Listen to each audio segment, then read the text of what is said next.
हामीले चाहिँ hotel मण्डलाबाट checkout गर्ने बेलामा चाहिँ त्यता नै ब्रेकफास्ट गऱ्यौँ। ब्रेकफास्टमा चाहिँ यस्तो मिठो मिठो डेलिसियस फुडहरू थियो, मिल्क टीहरू थियो। सो हामीले चाहिँ होटलमा नै ब्रेकफास्ट गरेर निस्क्यौँ। यो चाहिँ हो मुक्तिनाथ मन्दिर जाने बाटो।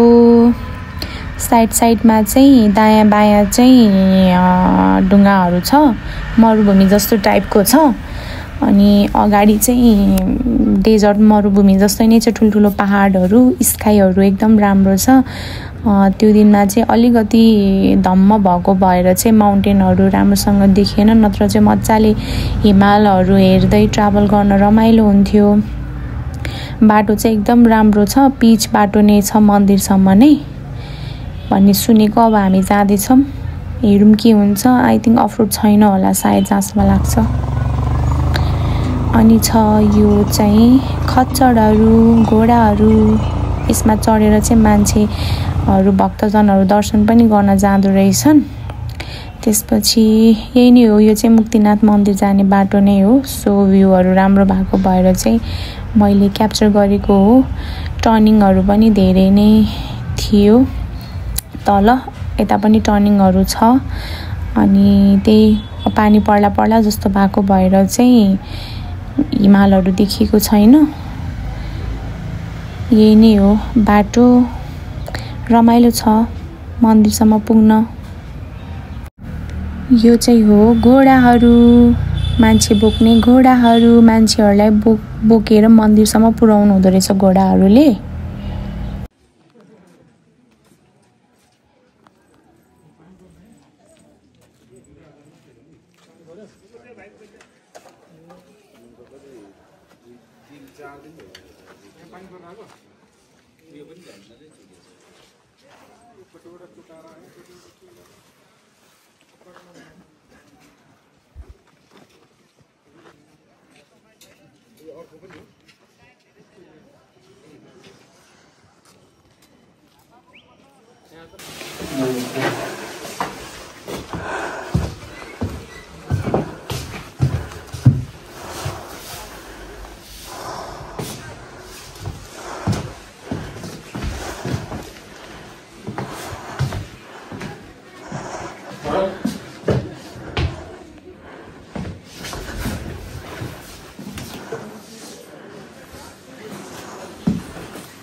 Hello everyone.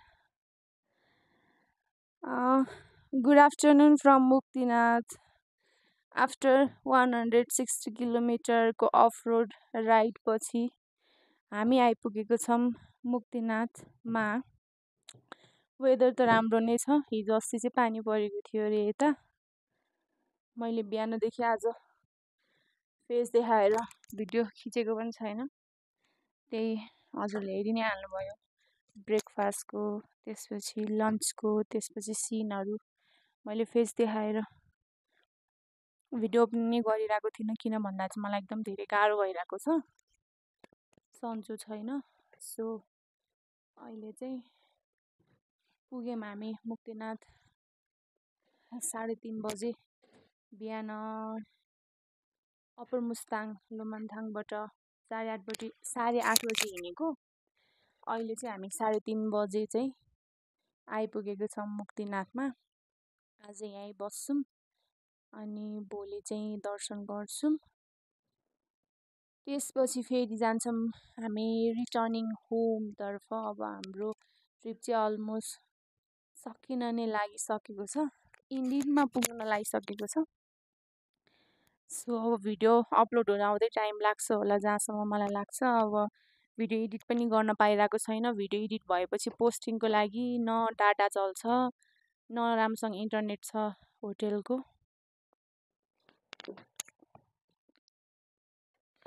सो त्यो भएको भएर चाहिँ मैले भिडियो पनि टाइमली अपलोड गरिराख्न पाएको छैन। त्यही भएर अब एकछिन रेस्ट गर्छौँ, त्यसपछि फ्रेस हुन्छौँ। आज त हामीले खासै ब्रेक पनि लिएनौँ, डेस्टिनेसन छिटै पुग्ने भनेर। सो अब म फ्रेस हुन्छु, एकछिन रेस्ट गर्छु, भयो भने चाहिँ इभिनिङतिर भेट्छु है त। हामी चाहिँ होटेल पुगिसकेपछि रेस्ट गरेर फ्रेस भइसकेपछि चाहिँ हामी चाहिँ एकछिन घुम्नको लागि निस्क्यौँ। प्लस बाइक पनि अलिकति बनाउनु पर्ने थियो। बाइक चाहिँ एकदम धेरै फोहोर भइसकेको थियो हिलोले गर्दाखेरि, बाइक पनि वास गर्नुपर्ने थियो। सो हामी चाहिँ वर्कसप खोज्दै गइरहेको थियौँ। यो चाहिँ घोडाहरू भयो, मान्छेहरू लिएर पनि आइराख्नु भएको छ। सो भ्यूहरू पनि एकदम राम्रो छ, पानी पर्न लागेको जस्तो भइरहेको छ, पानी पनि छिटो आइरहेको छ। सो मैले चाहिँ बाटोमा अभियसली खिच्दाखेरि अलिकति धेरै हावा आउँछ नि त, सो त्यो भएको भएर चाहिँ मैले पछि नै भोइस ओभर गर्छु भनेर चाहिँ जस्ट भिडियोहरू मात्र क्याप्चर गरेको हो। त्यही नै हो। अलिअलि माउन्टेन हेर्न सक्नुहुन्छ हजुरहरूले, क्लाउड प्लस माउन्टेन प्लस पहाडहरू, सबै ठाउँहरू घुम्दाखेरि चाहिँ रमाइलो नै छ। हामी चाहिँ गइरहेको छौँ बाइक धुने ठाउँ वास गर्नको लागि, बाइक वास गर्नको लागि। हामीले चाहिँ खासै धेरै के पनि खाएको थिएनौँ। सो जाडो भएको भएर चाहिँ हामीले खायौँ हट चक्लेट। यो चाहिँ होटेल दिफुराङको डाइनिङ हल हो। यो पनि राम्रै छ, यहाँको सर्भिसहरू पनि राम्रै छ होला आई थिङ्क। डेकोरेसनहरू सबै राम्रो छ। टायर्ड भएर बस्नु भएको छ उहाँ, हाम्रो यो हट चक्लेट।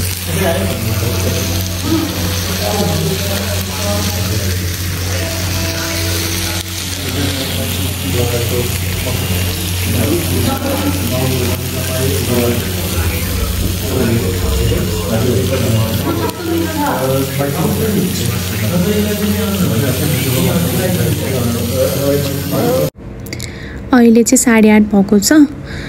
हामीले चाहिँ खाना खान लागेको छौँ। यो चाहिँ नेपाली थाली, यो चाहिँ इन्डियन थाली।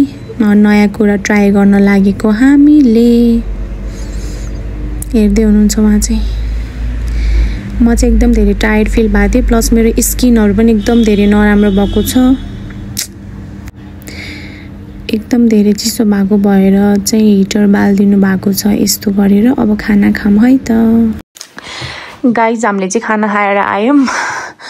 अहिले चाहिँ 9:20 भएको छ।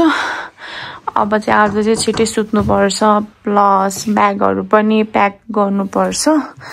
भोलि चाहिँ हामी मन्दिर दर्शन गर्नको लागि जान्छौँ। अब गाह्रो त अभियसली हुन्छ नै, लेट्स सी के हुन्छ। आजको भिडियो चाहिँ यति नै थियो। हेरेर हजुरहरूलाई के कस्तो लाग्यो लाइक, कमेन्ट, सेयर, सब्सक्राइब सबै गरिदिनु होला। धेरै माया दिनु होला। Good night, by by.